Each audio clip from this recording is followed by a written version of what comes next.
Hello प्यारे बच्चों, welcome back. कैसे चल रही है आपकी प्रिपरेशन?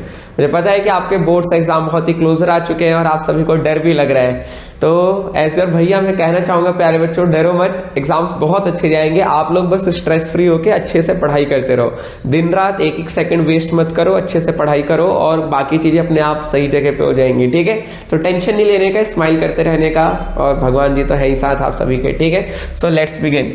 तो देखिए प्यारे बच्चों, आज हम स्टार्ट करने जा रहे हैं आपका एसिड बेसिस एंड सॉल्ट्स वाला चैप्टर, जो कि बहुत ही ज्यादा इंटरेस्टिंग है और आप लोगों को बहुत मजा आने वाला है। ठीक है, सो लेट्स बिगिन। तो देखिए प्यारे बच्चों, जो चैप्टर है हमारे पास एसिड बेसिस एंड सॉल्ट्स, तो ये जो एसिड बेस एंड सॉल्ट्स, इसमें हमें इनकी प्रॉपर्टीज पढ़नी होती है, इनके रिएक्शंस पढ़ने होते हैं, इनकी केमिकल फिजिकल प्रॉपर्टीज, इनके रिएक्शंस, इनके यूजेस, और बेसिकली क्या क्या इंपॉर्टेंट सॉल्ट्स हैं जो हमें जरूरत पड़ती है। ठीक है ना, इंडस्ट्रीज में। तो देखिए प्यारे बच्चों, सबसे पहले हम स्टार्ट करते हैं, यहाँ पे जो स्टार्टिंग का पार्ट है दैट इज इंडिकेटर। तो देखिए प्यारे बच्चों, इंडिकेटर क्या है यहाँ पे, ये आपके शॉर्ट नोट्स है, इससे पूरे चैप्टर का क्विक रिवीजन हो जाएगा। Okay, substance that shows a change in colour, smell और state when added to a acid और बेस। मतलब कोई भी वो चीज प्यारे बच्चों जो अपने कलर को चेंज करती है या अपने स्मेल को चेंज करती है जब वो एसिड में होती है या फिर बेस में होती है। फॉर एग्जाम्पल ये देखिए जल्दी से, यहाँ पे हमारे पास एक टेस्ट ट्यूब है और टेस्ट ट्यूब के अंदर हम थोड़ा सा ये सब्सटेंस लेते हैं। देखिए, तो ये आपको दिख रहा है कि लिक्विड है। ओके, अब देखिए, अब इसके अंदर हम ये एक इंडिकेटर का यूज करते हैं, जो कि आपके इस करंट ईयर के सैंपल पेपर में क्वेश्चन भी आया था। ये है हमारे पास एक मिथाइल ऑरेंज, जो कि एक सिंथेटिक इंडिकेटर है। तो देखिए, ये खुद तो ऑरेंज कलर का है, बट इसमें डालते ही देखिए वहां जाते ही क्या हो गया, कलर रेड हो गया, मतलब यहाँ ऑरेंज से रेड। तो ये हमें इंडिकेट कर रहा है कि इसके अंदर क्या प्रेजेंट है, एसिड प्रेजेंट है। तो कलर का चेंज होना जो शो करता है उसे हम इंडिकेटर कहते हैं। तो देखिए, जैसे कि अगर इसके अंदर हम याली केमिकल डालें, तो अब आप देखिएगा अपने सामने क्या होगा। देखिए ध्यान से, क्लोज। ओके, देखो,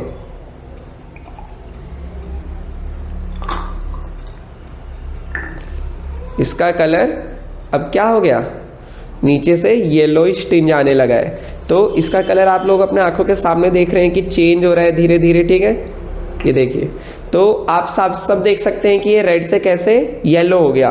तो अभी हमने इसमें बेस डाला था, तो एसिड में अलग कलर, बेस में अलग कलर, तो इसके वजह से मैं चेक कर सकता हूँ कि कौन सी चीज एसिड है या बेस है। तो इसी चीज को इंडिकेटर कहा जाता है, जो हमें हेल्प करे डिफरेंशिएट करने में कि कौन एसिड है और कौन बेस है। और ये अलग अलग टाइप्स के होते हैं, एक तो आपने अभी देखा सैंपल। ठीक है, अब देखिए प्यारे बच्चों, आगे चला जाए तो देखिए to identify whether a solution is acidic और बेसिक, जो आपने अभी प्रैक्टिकली देखा।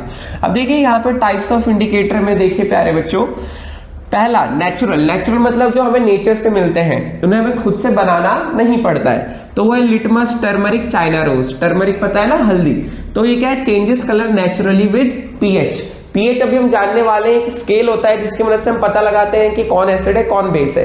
पीएच एक स्केल होता है 0 to 14 का, बीच में मिडल वैल्यू 7। जो 7 के ऊपर होते हैं वो सब बेस होते हैं मेरे प्यारे बच्चों, और जो 7 के नीचे होते हैं वो सब एसिड होते हैं मेरे प्यारे बच्चों। ठीक है, और जो 7 पे होते हैं वो होते हैं आपके न्यूट्रल, ना एसिड ना बेस। क्लियर रहेगा बात? तो देखिए अगला सिंथेटिक। सिंथेटिक मतलब जो हमने खुद से प्रिपेयर करे, जैसे फिनोप्थैलीन और मिथाइल ऑरेंज, जो आपने अभी अभी देखा, this is your methyl orange. उसी तरह हमारे पास फिनोप्थैलीन भी है। ओके, ताकि हम ये सारी चीजें आपको प्रैक्टिकली दिखा सके। तो ये फिनोप्थैलीन भी है, इसका भी हम कमाल अभी देखेंगे। ठीक है, अब देखिए ऑल्फैक्टरी इंडिकेटर क्या है प्यारे बच्चों। ऑल्फैक्टरी इंडिकेटर वो है जो अपनी स्मेल चेंज करे। क्या चेंज करे, स्मेल चेंज करे in the presence of N acid और अ बेस। तो देखिए यहाँ पे इसके नाम में है अनियन वनीला एसेंस, मतलब प्याज या फिर वनीला। तो ये अपने स्मेल को चेंज करते हैं, चेंजेस और लूजेस स्मेल इन एसिड और बेसेस। क्लियर है बात? तो इनकी स्मेल खत्म हो जाती है, जिससे हमें पता चल जाता है कि इसको हमने कहाँ पुट इन करा है। ओके, अब देखिए, तो पहली बात आती है यहाँ पे लिटमस। लिटमस पेपर क्या होता है, ये लाइकेन से बनता है। ठीक है, और ये एसिड को रेड में, जब ये एसिड की प्रेजेंस में होता है तो रेड कलर हो जाता है, बेस की प्रेजेंस में ब्लू हो जाता है। इसे आप इस तरीके से याद कर सकते हो। देखो, एसिड क्या कर रहा है, रेड में चेंज कर रहा है। एसिड किस में चेंज कर रहा है, रेड में, और बेस किस में, ब्लू में। तो समझ आ रहा है ना, बी बी। तो बेस यानी ब्लू, बेस यानी ब्लू, BB। अब एक याद हो गया तो दूसरा तो याद हो ही जाएगा ना। चलिए देखिए प्यारे बच्चों, देन आपका टर्मरिक, एसिड में ये येलो ही रहता है बट बेस में ये रेडिश ब्राउन कलर का हो जाता है। तो एग्जाम में ऐसे क्वेश्चन आते हैं, ठीक है, कि अब आप क्या बोलते हैं, किसी कपड़े पे टर्मरिक लग गया तो जब उस पर सोप सॉल्यूशन पड़ेगा, यानी कि जब हम उसे धोएंगे तो उसका कलर क्या चेंज होगा, तो आपको पता होना चाहिए उसका कलर रेडिश ब्राउन हो जाएगा। और आप इसे प्रैक्टिकली भी देख सकते हैं, थोड़ा सा हल्दी लो किसी पुराने कपड़े पे डालो जिसका यूज ना हो, फिर उसको जब वो चिपक जाए तो उसके बाद उस पर साबुन लगाओ एंड आपको दिखेगा कमाल। क्योंकि जो सोप होता है, सोप एक बेसिक सॉल्ट होती है, क्या मतलब सोप के अंदर बेस प्रेजेंट होता है, ऐसे समझिए, ठीक है, ओके। देन आपका प्यारे बच्चों फिनैप्थोलीन, क्या, फिनैप्थोलीन। तो फिनैप्थोलीन सिंथेटिक इंडिकेटर है, क्यों, क्योंकि वो नेचुरली नहीं मिल रहा है। तो देखो एसिड में कलरलेस रहता है और बेस में ये पिंक हो जाता है, एसिड में कलरलेस और बेस में पिंक, दिखाता हूं मैं। तो अब देखिए प्यारे बच्चों, अब इसके अंदर हमने बेस लिया है और अब इसमें फिनैप्थोलीन ऐड करते हैं, तो देखिए क्या होगा। आपको दिख रहा है कि कितना डार्क पिंक कलर आ रहा है, इसका मतलब ये है कि जो सब्सटेंस था इसके अंदर वो क्या था, बेस था। तो इस तरीके से प्रैक्टिकली पढ़ते हैं तो चीजें हमेशा के लिए याद रहती हैं। चलिए प्यारे बच्चों, coming back to the point, आगे बढ़ा जाए।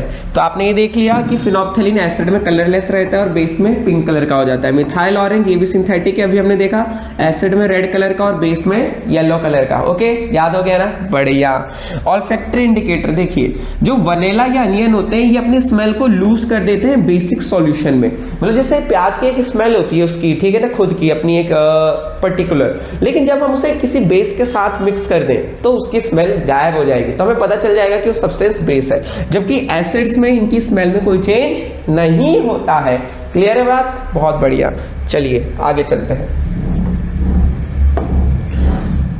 तो देखिए प्यारे बच्चों, अब आता है हमारे पास एसिड। तो देखिए यहाँ पे क्या है, एसिड की डेफिनेशन आपको क्लियर होना चाहिए, substance that release hydrogen ion when dissolved in water. देखिए प्यारे बच्चों, सारे के सारे एसिड्स में एक चीज कॉमन होती है जिसे हम कहते हैं H+ आयन। क्या, H+ आयन, जिसे हम हाइड्रोजन आयन कहते हैं। ओके, तो जब भी कोई एसिड को हम पानी में मिक्स करते हैं तो वो H+ आयन रिलीज करता है। ओके, तो उन्हीं को कहा जाता है एसिड। और इनका सावर टेस्ट होता है, मतलब कड़वे होते हैं, जैसे कि आपकी नॉर्मली जो हम नींबू होता है इसमें साइट्रिक एसिड होता है, तो ये सब खट्टे वो चलते हैं, वो लगते हैं, ठीक है ना, खट्टे लगते हैं। ओके, हाँ देखिए, इलेक्ट्रिसिटी, दे कंडक्ट इलेक्ट्रिसिटी, मतलब अगर किसी पानी के अंदर हमने एसिड डाल रखा है तो वो पानी इलेक्ट्रिसिटी कंडक्ट करेगा, क्योंकि एसिड के अंदर आयन्स है, कौन से, हाइड्रोजन आयन। Very good. तो देखो एसिड्स में भी हमने दो कैटेगरी डिवाइड कर रखी है, देखिए कौन कौन से हैं वो।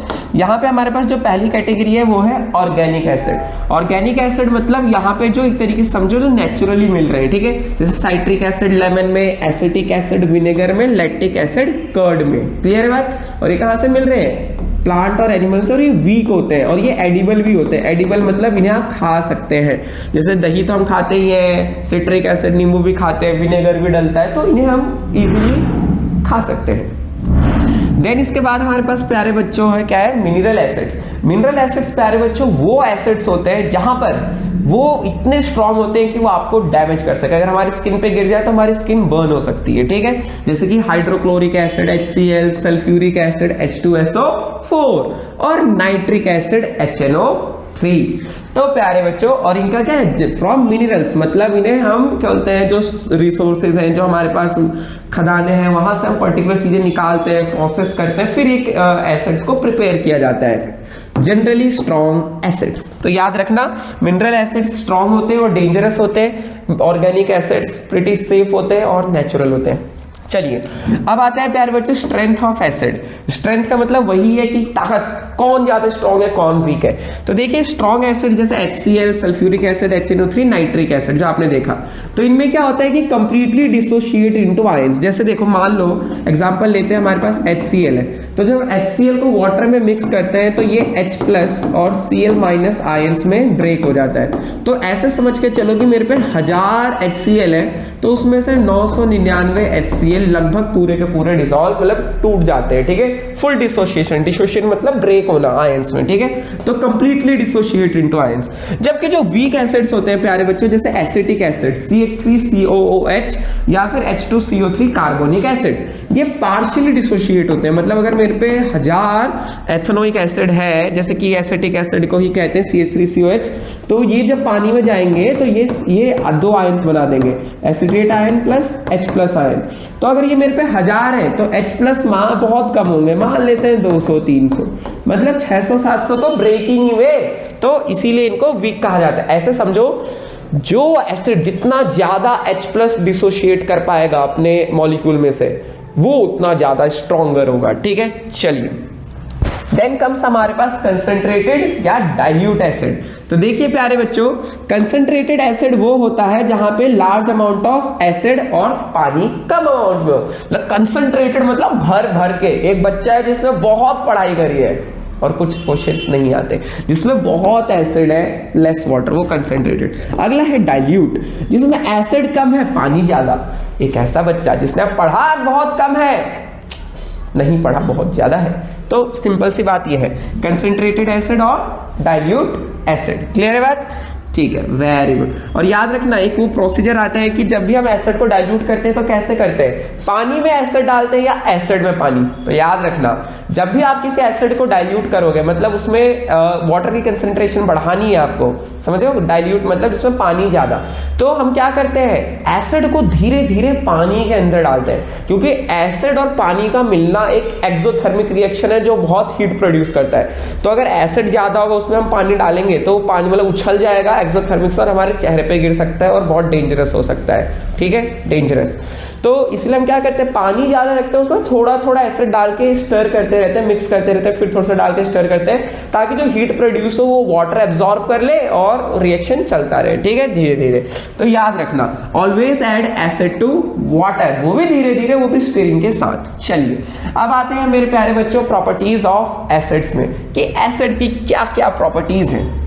पहला जो हम देख चुके थे, इनका टेस्ट कैसा होता है, सावर टेस्ट होता है, ठीक है। Conduct electricity in aqueous solution. और याद रखना, जैसे HCl है, नॉर्मली HCl गैस होती है, क्या गैस।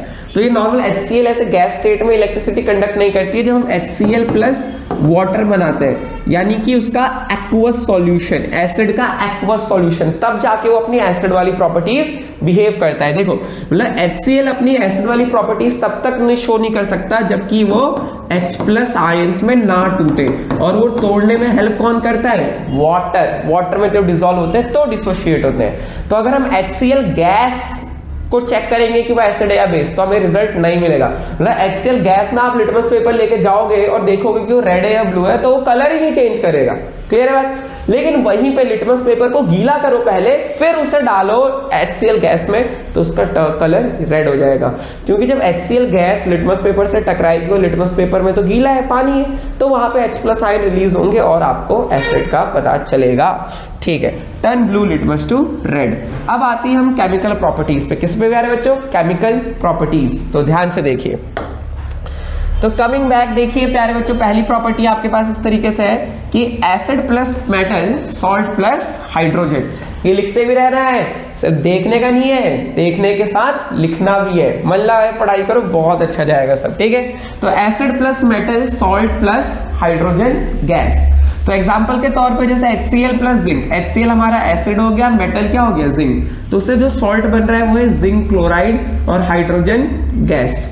तो HCl मतलब acid plus metal is equal to salt plus hydrogen. Clear है बात? Very good. अगला क्या है प्यारे बच्चों, reaction with metal carbonate and bicarbonates. तो देखिए, acid plus metal carbonate, acid plus metal carbonate, salt water और कार्बन डाइऑक्साइड गैस। तो याद रखना, जैसे कि कभी भी कैल्शियम कार्बोनेट या सोडियम कार्बोनेट पे अगर आप एसिड डालोगे तो इसमें CO2 गैस निकलेगी, जो कि एक बहुत ही पर्टिकुलर टेस्ट होता है चेक करने के लिए कि कोई चीज कार्बोनेट है या नहीं है। क्लियर है बात? तो एसिड के साथ मेटल कार्बोनेट हो या बाइकार्बोनेट हो, उन दोनों में ही सॉल्ट वाटर और कार्बन डाइऑक्साइड गैस निकलेगी। तो एग्जांपल देखिए प्यारे बच्चों, ये सोडियम कार्बोनेट, क्या सोडियम कार्बोनेट HCl, तो क्या मिला NaCl H2O और CO2, और CO2 गैस ब्रिस्क एफर्वेसेंस के साथ निकलती है तो हमें पता चल जाता है कि वो क्या है, CO2 गैस है। और उसको हम टेस्ट कर सकते हैं लाइम वाटर टेस्ट से। याद है लाइम वाटर टेस्ट, या भूल गए? लाइम वाटर टेस्ट जाके एक क्लास और बाद चेक करना, पता चल जाएगा। लाइम वाटर टेस्ट होता है, लाइम वाटर एक आपका केमिकल कंपाउंड है जिसमें जब CO2 जाती है तो ट्रांसपेरेंट से व्हाइट कलर का हो जाता है। क्या? ट्रांसपेरेंट से व्हाइट कलर का हो जाता है। Clear? This is a homework की क्या कंपाउंड है। तो व्हाइट से चलते ट्रांसपेरेंट से व्हाइट कलर का होता है तो हमें पता चलता है कि वो गैस CO2 है। Very good. अगला देखिए प्यारे बच्चों क्या है, reaction with bases. Reaction with bases, neutralisation reaction. तो देखिए प्यारे बच्चों, जब एक एसिड एक बेस के साथ मिलेगा तो क्या मिलेगा, सॉल्ट और वाटर। सॉल्ट प्लस वाटर, मतलब acid plus base, salt plus water, इसी को कहते हैं न्यूट्रलाइजेशन रिएक्शन। और जो शॉर्ट में बोले तो एसिड का बेस के साथ रिएक्शन।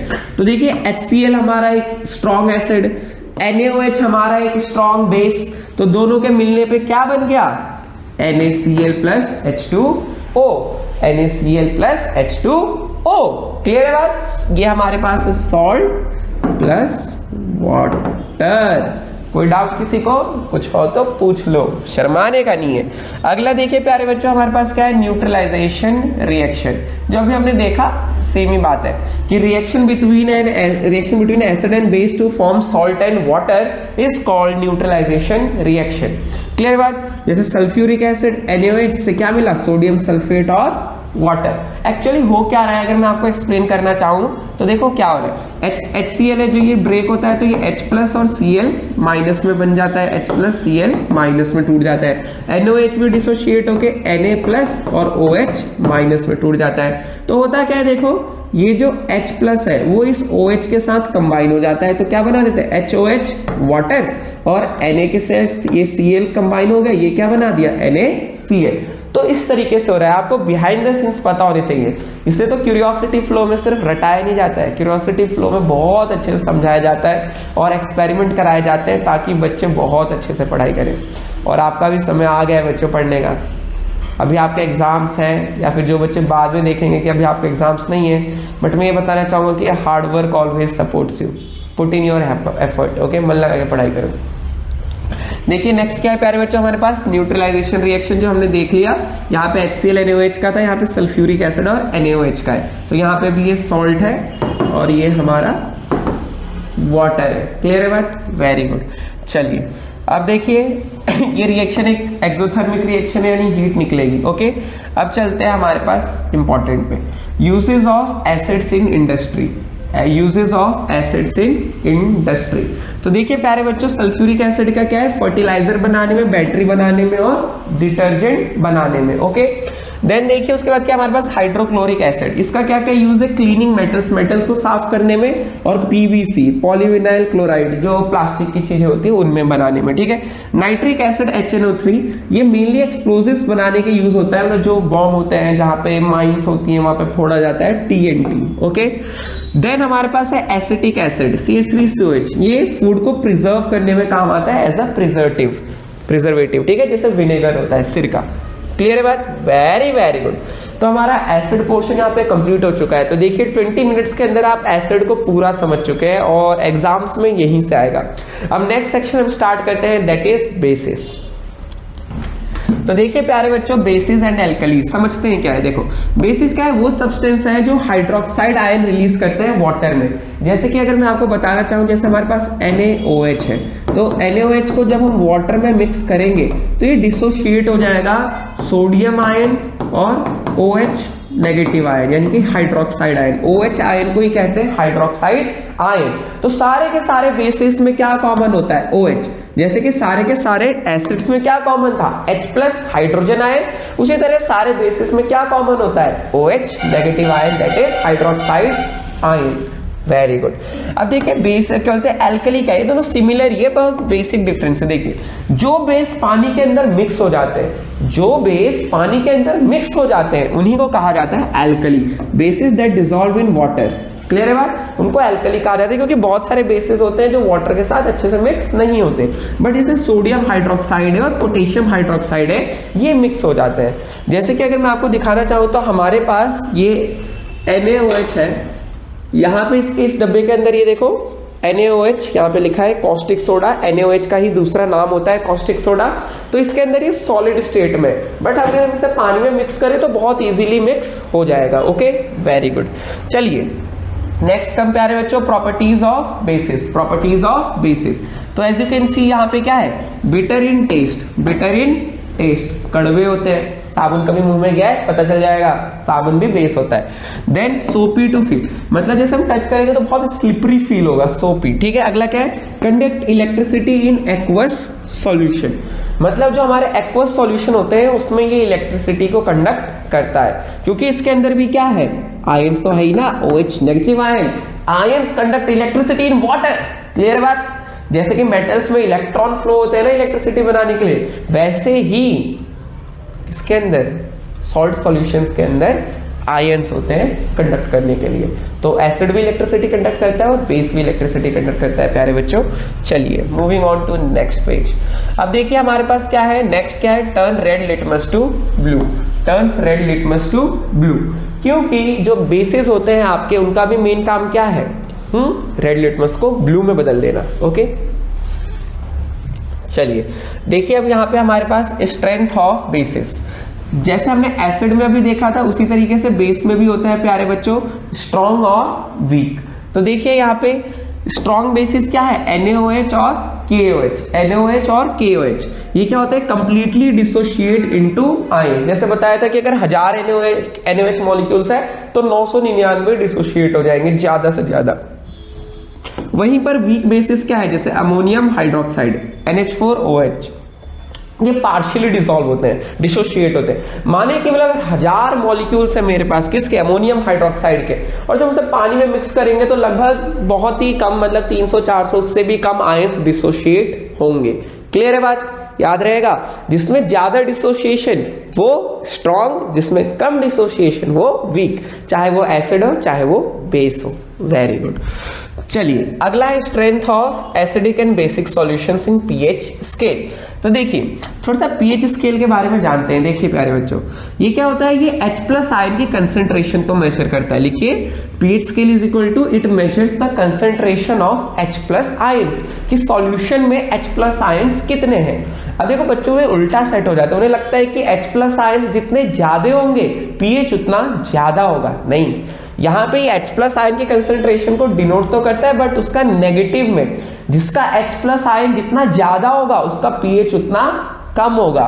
मतलब H+ ज्यादा तो पीएच कम। हिंदी इंग्लिश मिक्स करके पढ़ोगे तो दिमाग खुलेगा। H+ ज्यादा, जब आयन ज्यादा तो पीएच कम। कौन सा, H+। तो एसिड्स में ज्यादा क्या होता है, H+ होता है, इसीलिए एसिड्स का पीएच कम होता है। लिखा है ना 7 से कम।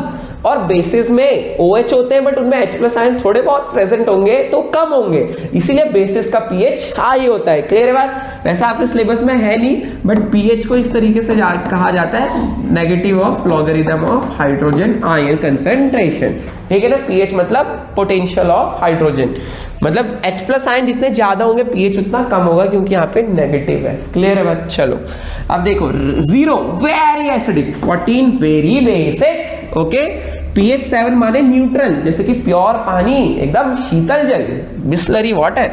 ठीक है, pH लेस देन 7 यानी एसिडिक। अगर किसी का pH 7 से कम है तो वो क्या है, एसिडिक है। देखिए ये हमारे पास एक pH स्केल है, तो इसको हम ध्यान से देखते हैं। लिखते रहो, मन लगा के पढ़ते रहो। तो देखिए यहाँ पे हमारे पास एक pH स्केल दे रखा है, जैसे न्यूट्रल है 7 पे हमारा वाटर, और फिर इस तरफ से जा रहे हैं तो इधर हमारा एल्कलीन यानी कि बेसिक बनता जा रहा है ब्लू की तरफ, और इधर जैसे जैसे हमारे येलोइश रेडिश इस तरफ एसिडिक होता जा रहा है। तो यहाँ पे आइटम्स लिखे, जैसे वाटर 7 है, ब्लड हमारा स्लाइटली बेसिक होता है, ठीक है ना, 7 से थोड़ा सा अबव, फिर egg, stomach tablets, ammonia soap, bleach, brain cleaner, जैसे NaOH सबसे स्ट्रॉन्ग, वो सिंक साफ करने के यूज होता है, ठीक है, पानी में डालते हैं और उसमें मेटल्स होते हैं तो इतनी हीट प्रोड्यूस करता है कि जो भी फंसा हो साफ हो जाता है। तो कभी पूछ रही ड्रेन क्लीनर में क्या होता है, ब्लीच में या साबुन में, अमोनिया तो अभी बताया था, ठीक है ना NH3, ठीक है। तो इन सब में क्या है, बेस है, OH आयन ज्यादा है, ठीक है। अब देखिए उसी तरीके से यहाँ पे एसिड की साइड में क्या है, मिल्क, दूध स्लाइटली क्या होता है, एसिडिक होता है। क्यों, बताओ बताओ, क्योंकि इसके अंदर कौन सा एसिड प्रिपेयर होता है, लैक्टिक एसिड, ठीक है। तो अगर हम दूध को खाली छोड़ दें तो धीरे धीरे वो एसिडिक होगा और ज्यादा होने पर फिर वही दही बन जाता है, ठीक है। देखिए उससे कम कॉफी, उससे कम टोमेटो, टोमेटो में भी एसिड होता है, कौन सा, ढूंढ के बताओ, ऑक्सैलिक एसिड। फिर सोडा, लेमन, स्टमक एसिड जो हमारा HCl होता है, और बैटरी, जो आपने इन्वर्टर बैटरीज देखी होंगी जो वो आती थी, उनमें एसिड्स यूज होते हैं, ठीक है, strong acid, sulphuric acid. Clear है बात। तो pH अगर 7 से ज्यादा है तो बेसिक, pH 7 से कम है एसिडिक। जितना ज्यादा pH उतना स्ट्रॉन्गर बेस, जितना कम pH उतना स्ट्रॉन्ग एसिड। जैसे दिमाग में रखो, हवा में नहीं, बहुत इजी है ना यार, क्या ही मुश्किल है बच्चों, मन लगा के पढ़ते रहो। शुरू में लगता है जब तक हमने एफर्ट ना डाले हो, बट जब हम एफर्ट डालने लगते हैं तो इंप्रूवमेंट होने लगती है, ठीक है। चलिए देखिए नेक्स्ट है हमारे पास यूनिवर्सल इंडिकेटर। यूनिवर्सल इंडिकेटर, ये भी बड़ी कमाल की चीजें समझेंगे। अभी तक जो हमने इंडिकेटर देखे थे वो अपना कलर और स्मेल चेंज कर रहे थे, वो ये बता रहे थे कि कौन एसिड है कौन बेस, बट वो ये नहीं बता पा रहे थे कि कौन स्ट्रॉन्ग एसिड है और कौन बेस है। क्लियर, सिर्फ फिनोप्थेलिन है, वो चाहे वीक बेस हो या स्ट्रॉन्ग बेस हो पिंक कलर देगा, गॉट इट। तो हमें पता कैसे चलेगा, तो देखो हमारे लिए उसके लिए हम यूज करते हैं यूनिवर्सल इंडिकेटर, जो मैं आपको दिखाऊंगा। लेकिन it is a mixture of many indicator that shows different colours at different pH levels. मतलब यूनिवर्सल इंडिकेटर क्या है, बहुत सारे इंडिकेटर्स का मिक्सचर है जो डिफरेंट कलर शो करता है डिफरेंट pH लेवल्स पे। तो देखिए यहाँ पे जैसे pH वैल्यू, अब जैसे हमारे पास यूनिवर्सल इंडिकेटर है हमारे पास एक, तो वो अलग अलग pH पे अलग अलग कलर शो करेगा। जैसे 0 से 3 में स्ट्रॉन्ग एसिड तो उसका कलर है रेड, 4 to 6 में उसका कलर है ऑरेंज टू येलो। अलग अलग चीज नहीं, एक ही इंडिकेटर है यूनिवर्सल इंडिकेटर। अगर pH 7 है तो न्यूट्रल ग्रीन, 8 to 10 है तो ब्लू, और भी ज्यादा स्ट्रॉन्ग है pH 11 to 14 तो वो वॉयलेट और पर्पल या फिर, ठीक है। तो देखिए मैं आपको एक चीज दिखाता हूं, समझते हैं इस चीज को ध्यान से। देखिए ये मैं टेस्ट ट्यूब क्लीन कर लेता हूं पहले।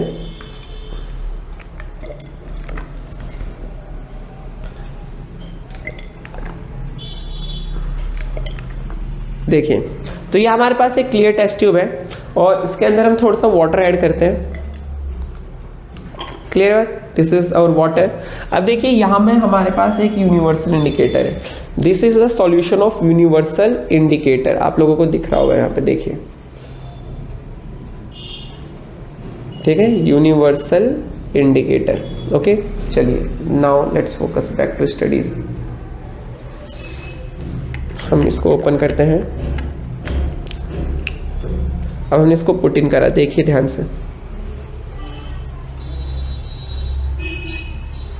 तो ये देखिए हमने इसके अंदर डाला और इसका कलर क्या हो रहा है, वॉयलेट हो रहा है। क्या हो रहा है, वॉयलेट हो रहा है। तो ये जो वॉयलेट कलर है प्यारे बच्चों, ये क्या रिप्रेजेंट कर रहा है, जैसे कि अभी हमने आपको बताया था स्ट्रॉन्ग बेस, क्योंकि इसके अंदर हमने पहले क्या डाल के रखा था, ये NaOH। अब देखिए तो इसका कलर क्या हो रहा है, आप लोग साफ साफ देख पा रहे हैं कि इसका खुद का कलर ग्रीन है, बट उसमें जाते ही इसका कलर चेंज हो जा रहा है और ये हमारे पास डार्क हो जा रहा है, ठीक है। क्लियर है बात। अब देखो इसमें पानी ज़्यादा मिलाऊंगा तो डाइल्यूट होगा, NaOH ज़्यादा मिलाऊंगा तो वो कंसनट्रेटेड होगा, और pH इसका हाई है, 14 के अराउंड ही रहता है, ठीक है, मतलब बहुत ही स्ट्रॉन्ग। अब देखिए लेकिन जैसे जैसे इसके अंदर मैं ये एसिड डालता हूँ आप कुछ नोटिस करेंगे, देखिएगा ध्यान से। देखिए अभी ये स्लाइटली उन दोनों के मिक्स के बीच में है, तो आपको रेडिश कलर दिख तो रहा है बट अभी उतना पर्टिकुलर नहीं है, ठीक है। अब देखिए अब मैं इसके अंदर और डालता हूं, देखिए तो अब हमें काफी डार्क दिखाई दे रहा है। तो ये एक यूनिवर्सल इंडिकेटर था जिसकी मदद से हम स्ट्रेंथ चेक कर सकते हैं कि कौन एसिड है कौन बेस है और कितना पीएच है उसका, क्योंकि अलग अलग पीएच में अलग अलग कलर देता है। ओके, इसी तरह हमारे पास एक ये पीएच पेपर होते हैं। देखिए यहाँ पे लिखा हुआ है, आप लोग देख सकते हैं, यूनिवर्सल इंडिकेटर पीएच 1 to 14। तो ये देखिए यहाँ पे एक स्केल बना हुआ है जहाँ पे लिख रखा है कि अगर ये इतना रेड है तो 1 है, ये कलर आए तो 3, ठीक है, 2 मतलब 7, ये सब क्या है, ये सब अलग अलग कलर से अलग अलग पीएच पे। तो बिल्कुल ही वॉयलेट है डार्क, तो ये 14 पीएच। क्लियर है बात। अगर जैसे यहाँ पे देखिए 4, 5 ये ऐसा है तो इसका ये ऑरेंज कलर है, यहाँ पे येलोइश कलर, ठीक है। तो 7 पे बिल्कुल ग्रीन, 8 पे फिर स्लाइटली चेंज हो रहा है। तो और ये हमारे पास पीएच पेपर है। तो येलो कलर का पेपर है, ये यूनिवर्सल इंडिकेटर है जिससे हम चीज़ें फाइंड आउट करते हैं। ओके, तो ये है प्रैक्टिकल लर्निंग। क्यूरियोसिटी फ्लो बच्चों के लिए ही बना है, तो हम आपके लिए हर चीज़ रखते हैं यहाँ पे जिससे आपकी पढ़ाई में मदद मिल सके। ओके, चलिए आगे चलते हैं। अब देखिए तो वही है 0 से 2 तक हम कह रहे हैं स्ट्रॉन्ग एसिड, क्योंकि यहाँ पे H+ आयंस बहुत ज़्यादा अमाउंट में है, ठीक है। वीक एसिड 3 to 6 वाले, 7 तो न्यूट्रल हो गया, वीक बेस 8 to 11 और 12 से 14 स्ट्रॉन्ग बेस। याद करने की जरूरत नहीं, बट मोटा मोटा ये याद होना चाहिए कि बहुत ज़्यादा स्ट्रॉन्ग, बहुत कम वाले स्ट्रॉन्ग एसिड, बीच वाले वीक एसिड, यहाँ पे बीच वाले weak base, 7 neutral. Okay, clear है। चलो ग्रेट ना, समझ आ रहा है ना, सब समझ आएगा। चलिए अब ये भी एक इंपॉर्टेंट टॉपिक है, importance of pH in daily life. Importance of pH in daily life. तो देखिए पीएच ऑफ सॉइल, सॉइल का पीएच मेंटेन रहना बहुत जरूरी है। इंपॉर्टेंट फॉर फार्मिंग, एसिडिक और basic soil treated with lime और मैन्योर। देखो ध्यान से, क्योंकि देखो फार्मिंग के लिए बहुत जरूरी, क्योंकि जो फसल होती है, कुछ फसल पर्टिकुलर होती है कि वो एसिडिक सॉइल में ज्यादा अच्छी उगेगी, कुछ होती है जो बेसिक एल्कलीन, मतलब बहुत ज्यादा नहीं, एल्कलीन मीडियम में ज्यादा अच्छा ग्रो करती हैं। तो मिट्टी का पीएच लेवल मेंटेन रखना बहुत जरूरी है सॉइल का। तो कई बार सॉइल बहुत ज्यादा एसिडिक हो जाती है तो उसमें हम लाइम मिक्स करते हैं ताकि वो थोड़ा सा स्लाइटली फिर दोबारा से क्या हो जाए, न्यूट्रलाइज हो जाए। ओके, और जैसे कि आजकल एसिड रेन हो रही है तो उसकी वजह से भी काफी डैमेज हो रहा है, ठीक है। हमारी blood pH in our blood, हमारे ब्लड का पीएच, तो देखिए ब्लड का पीएच जैसे कि स्लाइटली बेसिक होता है, जो आपको बताया 7.4, तो स्लाइटली बेसिक वेरी सेंसिटिव। हमारे ब्लड का पीएच मेंटेन रहना बहुत जरूरी है, जिसमें हमारे बॉडी के बहुत ऑर्गन्स मिलकर काम करते हैं, किडनी, लीवर, बहुत सारी चीजें, ठीक है ना। तो पीएच क्यों, क्योंकि हमारी बॉडी का जो मीडियम है एक जगह से दूसरी चीज लाने के लिए ब्लड है, ठीक है। तो इसका पीएच मेंटेन रहना बहुत जरूरी है। तो it is around 7.4, slightly basic. PH in digestion, digestion पता है जब स्टमक में फूड जाता है तो क्या रिलीज करता है स्टमक, HCl। तो स्टमक प्रोड्यूसेस HCl जिसका पीएच क्या है 1 to 2, वेरी स्ट्रॉन्ग है ये भी फॉर डाइजेशन। क्लियर है बात। तो देख रहे हो ना हमारी बॉडी में भी एसिड है भाई। टूथ डीके, हमारे दांत खराब हो जाते हैं ना, दांत सड़ने लगते हैं ना, चॉकलेट ज्यादा खा ली तो क्या होता है, जो बैक्टीरिया होता है, ऐसे इमेजिन करो जब आप स्वीट्स खाते हो ना, तो जो शुगर होती है उसको डिकम्पोज करने के लिए हमारे मुंह में जो बैक्टीरियाज होते हैं वो एक्टिव हो जाते हैं। तो बैक्टीरियाज जब उन्हें खाते हैं तो साथ ही साथ वहां पे क्या होता है, एसिड्स प्रोड्यूस होते हैं, ठीक है, प्रोड्यूसेस एसिड्स, जिसकी वजह से क्या होता है हमारी जो टूथ की टॉप लेयर होती है, इसे हम क्या कहते हैं, इनेमल, क्या, इनेमल। क्लियर है। जबकि सबसे स्ट्रॉन्गेस्ट पार्ट है बताओ, वो भी धीरे धीरे डैमेज होने लगती है, ठीक है ना, due to acids produced by the bacteria. इसलिए कहते हैं कि स्वीट्स और च्युइंगम ये सब कम खाने चाहिए, क्योंकि कम खाएंगे तो कम बैक्टीरिया होंगे, कम एसिड होगा और बढ़िया रहेगा। और ब्रश करना चाहिए 2 टाइम, ठीक है। तो ये हो गया। देन हमारे पास क्या है, pH and bee sting and bite. मधुमक्खी काटी है कभी आपको? नहीं काटी है तो कटवाना भी मत, यू विल सी। देखिए तो उसमें क्या है, देखिए ट्रीटेड विद बेसिक सब्सटेंस। तो जैसे कि उसमें बोल रखा है कि उसमें फॉर्मिक एसिड है, क्या, फॉर्मिक एसिड। आंट में भी यही होता है, ठीक है ना। तो देखो ये होता है, तो ये हमें पेन करता है बहुत ज्यादा। तो ऑब्वियसली बात है, अगर एसिड हमारी बॉडी में गया, मतलब वहां पे, तो हम वहां पे बेस लगाएंगे तो न्यूट्रलाइज हो जाएगा। अभी हमने न्यूट्रलाइजेशन रिएक्शन देखा था।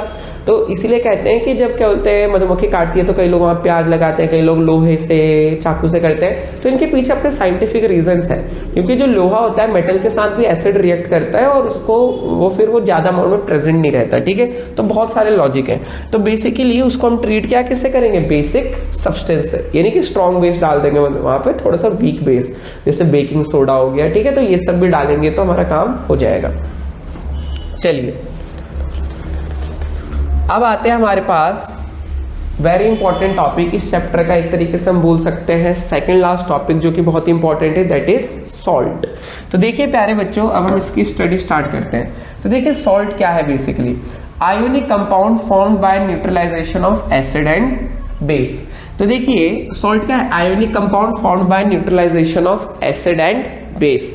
मतलब कि शॉर्ट में बोले तो ध्यान से देखेंगे हम कि जो जब एक एसिड और एक बेस मिलता है, जैसे कि हमने न्यूट्रलाइजेशन रिएक्शन देखा था HCl प्लस NaOH, तो HCl प्लस NaOH मिक्स होने पे क्या बनता है हमारे पास, NaCl plus H2O, NaCl plus H2O। तो ये प्यारे बच्चों जो NaCl है वही क्या है, हमारी सॉल्ट है।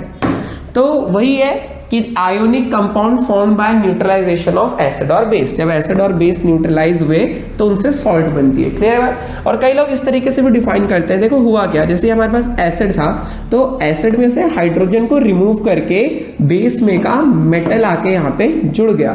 तो कई लोग ऐसे भी कहते हैं salt is a substance formed by the replacement of hydrogen from acid by the metal of base. समझे, मेटल में जो बेस में जो मेटल है वो एसिड वाले हाइड्रोजन की जगह ले लेता है। ठीक है, शॉर्ट में ऐसे समझो। तो मेन चीज यही है। और NaCl जो भी सॉल्ट होते हैं सब आयोनिक कंपाउंड होते हैं। ठीक है, क्लियर रखना। जैसे NaCl कॉमन सॉल्ट और कैल्शियम कार्बोनेट जो आपका मार्बल होता है, ठीक है ना, लाइमस्टोन कहते हैं जिसे। आगे नेक्स्ट टॉपिक हमारे फैमिलीज ऑफ सॉल्ट। क्या प्यारे बच्चों, फैमिलीज ऑफ सॉल्ट। सॉल्ट का भी परिवार है, देखते हैं। देखो salts are named after their parent acid and base. जैसे कि मैंने अभी बताया HCl से, मतलब HCl के साथ हम अलग अलग बेस मिक्स करेंगे तो अलग अलग सॉल्ट मिलेगी। तो वो तो HCl की फैमिली से बिलोंग करता है ना, जैसे मम्मी पापा, मतलब समझ रहे हो। तो मम्मी पापा की जैसे हम लोग हैं तो अपनी फैमिली से बिलोंग करते हैं। सरनेम होता है ना आपका, तो सरनेम कहाँ से आया, पापा की फैमिली से। समझ रहे हो ना। तो इस तरीके से सरनेम चलते हैं। उसी तरीके से यहाँ पे सरनेम चलेंगे, मतलब जिस बेस से या जिस एसिड से जो सॉल्ट बन रहा है तो उसके नेम में वो आएगा, वो एसिड। ठीक है ना, जिससे वो बना था। जैसे कि देखो NaCl सोडियम क्लोराइड, HCl और NaOH। तो यहाँ पे जो NaCl है ये कौन सी फैमिली से बिलोंग कर रहा है, हम कह सकते हैं कि HCl की फैमिली से बिलोंग कर रहा है। क्लियर है बात। उसी तरह देखिए अगला हमारे पास क्या है, Na2SO4। तो इससे सोडियम सल्फेट ही कैसे बना होगा, H2SO4 और NaOH। तो इन दोनों में कॉमन क्या है, NaOH। तो ये सोडियम हाइड्रोक्साइड की फैमिली से हैं ये दोनों। समझ रहे हो कौन, NaCl और Na2SO4, क्योंकि इन दोनों में ये चीज कॉमन है। ठीक है, हाइड्रोक्साइड सॉल्ट। ओके, चलिए अब देखिए, तो इन्हें हम सोडियम सॉल्ट भी कहते हैं। जैसे ये भी सोडियम सॉल्ट है, ये भी सोडियम सॉल्ट है। क्लियर है, क्योंकि वो सोडियम हाइड्रोक्साइड से बने। NaOH को कहते हैं सोडियम हाइड्रोक्साइड। अब देखिए हमारे पास यहाँ पे आते हैं इंपॉर्टेंट सॉल्ट्स। ये बहुत इंपॉर्टेंट पार्ट है एग्जाम के लिए और बहुत ही ज़्यादा इंपॉर्टेंट पार्ट है। पहले हम यहाँ पे इनके केमिकल फॉर्मूले देखते हैं जो कि आप लोगों को बहुत अच्छे से पता होने चाहिए। ठीक है, ध्यान से दिख रहा है सबको, इसे तो याद कर लो। इस टेबल को अभी बनाओ और अभी याद करो, क्योंकि ये कंफर्म है, पक्का इसमें से क्वेश्चन आएगा प्यारे बच्चों। So let's start. देखिए एक है हमारे पास सोडियम हाइड्रोक्साइड जो कि कॉस्टिक सोडा, जो अभी बताया था, जिसको हम कहते हैं NaOH। आप बार बार पढ़ चुके हो, स्ट्रॉन्ग बेस। अगला है वॉशिंग सोडा। वॉशिंग सोडा का फॉर्मूला है Na2Ca3 10H2O। ये 10H2O वहाँ पे वाटर ऑफ क्रिस्टलाइजेशन है। क्या, वाटर ऑफ क्रिस्टलाइजेशन। तो वॉशिंग सोडा का वॉशिंग में यूज होता है और बहुत जगह भी यूज होता है। अगला है बेकिंग सोडा। बेकिंग सोडा में क्या है हमारे पास, NaHCO3। NaHCO3। क्लियर है बात। देन है हमारे पास ब्लीचिंग पाउडर। क्या प्यारे बच्चों, ब्लीचिंग पाउडर। इसका नाम होता है CaOCl2। ठीक है, कैल्शियम ऑक्सीक्लोराइड। कई लोग CaOCl2 इस तरीके से भी लिखते हैं। ठीक है, कैल्शियम ऑक्सीक्लोराइड। तो ब्लीचिंग पाउडर का कहाँ यूज होता है, जैसे कपड़े धोने में, और क्या बोलते हैं इवन जहाँ पे फंगस क्या बोलते हैं जो ये लगी होती है काई, वहां पे भी डालते हैं तो मर जाते हैं। ठीक है ना, आपने देखा होगा व्हाइट कलर का, पानी को प्यूरिफाई करने के लिए। ठीक है, तो वहां पे यूज होता है। प्लास्टर ऑफ पेरिस POP, इसका फॉर्मूला है calcium sulphate half H2O। Calcium sulphate half H2O। लेकिन एक और दूसरा फॉर्मूला होता है, उसमें बच्चे बहुत कंफ्यूज होते हैं, CaSO4 2H2O। ये होता है जिप्सम। क्या, जिप्सम। तो जब हम जिप्सम को गर्म करते हैं तो उससे हमें POP मिलती है, जिसे हम कहते हैं प्लास्टर ऑफ पेरिस, जो कि हड्डियां छोड़ने के काम आता है। वो देखा ना, चोट लग जाती है तो वो बनता है, ठीक है। तो इन सब के यूसेस देखिए हम, जैसे कि पहला तो हमारे पास सोडियम हाइड्रोक्साइड था, तो ये सोप मेकिंग और पेपर इंडस्ट्री में यूज हो रहा है, साबुन बनाने में और पेपर बनाने में। जो हमारे पास वॉशिंग सोडा है वो क्लीनिंग एजेंट और वाटर सॉफ्टनिंग, मतलब हार्ड वाटर को सॉफ्ट करने में यूजफुल है, ठीक है।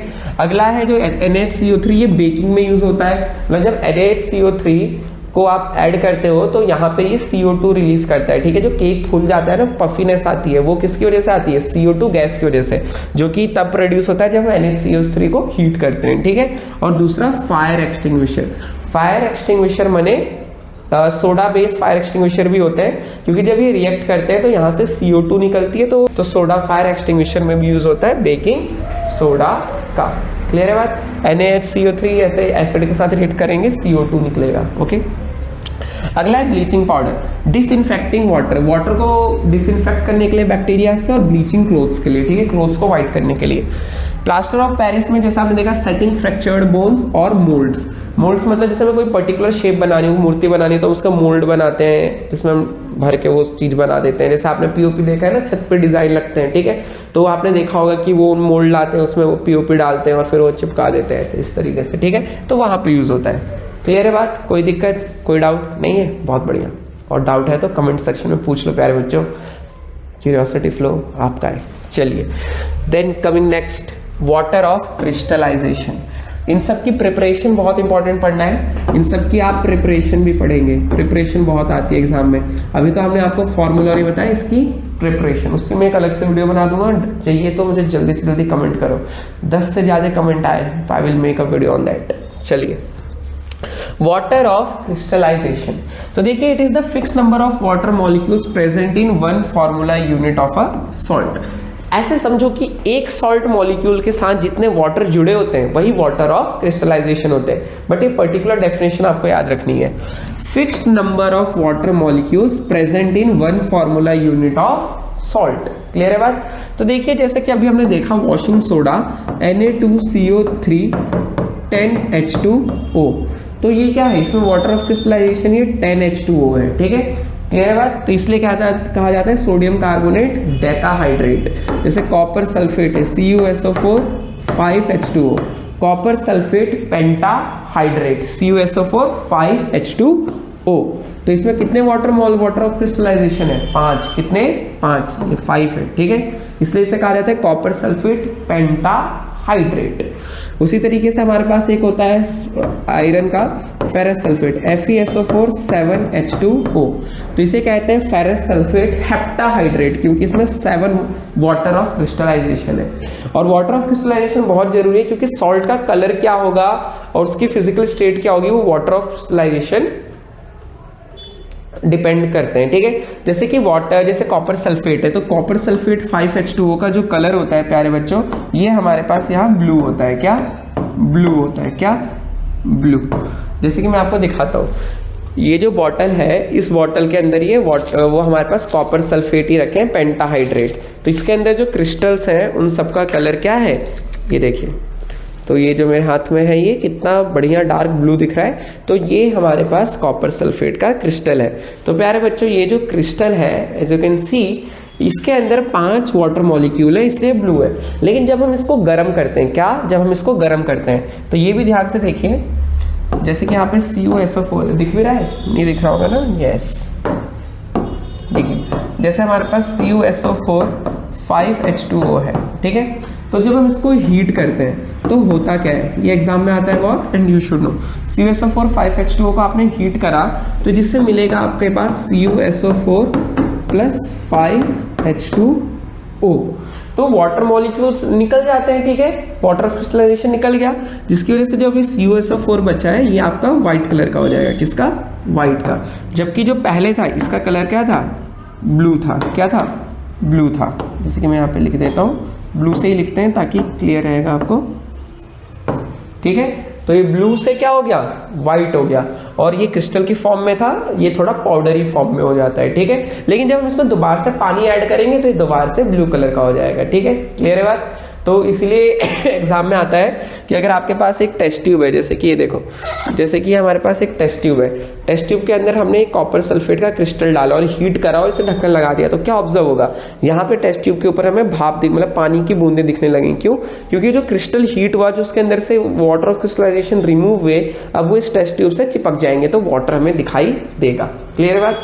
इसकी मैं वीडियो भी डाल दूंगा एंड में इस चैप्टर के, हमने वो कर रखा है प्रैक्टिकल। ओके, चलिए आगे बढ़ते हैं। जैसे कि एग्जांपल में दे रखा है जो हमने बताया, copper sulphate CuSO4 5H2O, CuSO4 5H2O, blue crystals. कौन से क्रिस्टल? Blue crystal. ठीक है।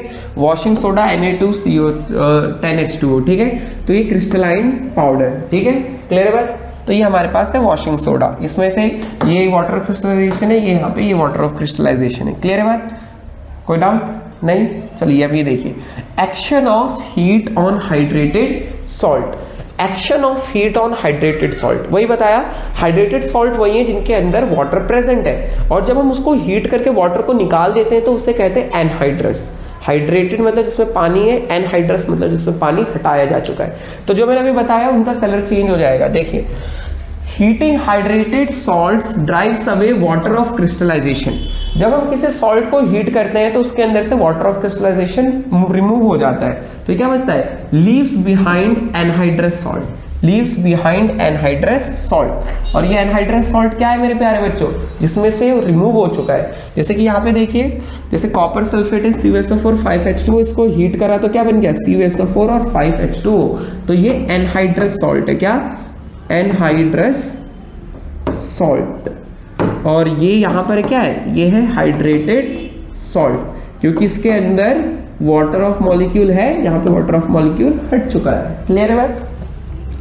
Very good. तो ब्लू से क्या कन्वर्ट हो गया? ब्लू क्रिस्टल से व्हाइट पाउडर। उसी तरह देखिए से वॉशिंग सोडा है Na2CO3 10H2O, इसको हीट करा तो sodium carbonate plus 10H2O, sodium carbonate plus 10H2O, वो रिमूव हो गया। ठीक है, losing water on exposure to air. Even इसको हीट करने की जरूरत नहीं है, वॉशिंग सोडा को आप बस हवा में रख दोगे तो ये मॉलिक्यूल वाटर मॉलिक्यूल्स को रिमूव कर देता है। ठीक है, इस प्रॉपर्टी को कहते हैं एफ्लोरेसेंस, बट ये सिलेबस में नहीं है तो डोंट केयर। ठीक है, या केयर कर सकते। एफ्लोरेसेंस वो प्रोसेस होता है जिसमें वाटर ऑफ क्रिस्टलाइजेशन सिर्फ हवा में रखने से अपने आप रिमूव हो जाते हैं। कॉपर सल्फेट का हमें हीट करना पड़ेगा, इसका अपने आप हो जाएगा। ठीक है, हीट करने पे तो होगा ही, बट सिर्फ रख देने से भी हो जाएगा। ठीक है, अब आते हैं हमारे पास ये कॉमन सॉल्ट NaCl। क्लियर है बात? Sodium chloride. तो देखिए इसे लेबोरेटरी में कैसे प्रिपेयर किया जाता है। NaOH को HCl के साथ मिक्स करा, NaOH को HCl के साथ मिक्स करा, तो जिससे NaCl और वाटर मिल जाता है। तो लेबोरेटरी में इस तरीके से इसको प्रिपेयर किया जाता है। ठीक है, बट लार्ज स्केल में ऐसे प्रिपेयर नहीं करते। लार्ज स्केल में कैसे प्रिपेयर करते हैं? वो सी के थ्रू, सी में जो पानी आता है उसको अलग इकट्ठा करते हैं, ऑपरेट होता है, फिर वहां से सॉल्ट मिलती है, या फिर माइनिंग के थ्रू रॉक सॉल्ट, मतलब ये जो हमारे माइंस होते हैं वहां पे भी मिलती है, सॉल्ट की माइंस होती हैं। ठीक है चलिए, तो इसका प्रोसेस कुछ नहीं है, NaOH है बेसिकली। NaOH में धीरे धीरे HCl डालते हैं, उससे सॉल्यूशन न्यूट्रल हो जाता है लिटमस पेपर से, और बाद में उसे इवेपोरेट कर देते हैं तो हमें कॉमन सॉल्ट मिल जाती है। लार्ज स्केल में कैसे बनाई जाती है? सी वाटर से। ठीक है, क्लियर है बात? सी वाटर में 2.5% सॉल्ट होती है, तो सनलाइट से ऑपरेट करते हैं, जिससे हमें क्या मिलता है? सॉल्ट। लेकिन बाद में उसको क्लीन और प्यूरिफाई भी करना होता है। ठीक है, क्लीन एंड प्यूरिफाई।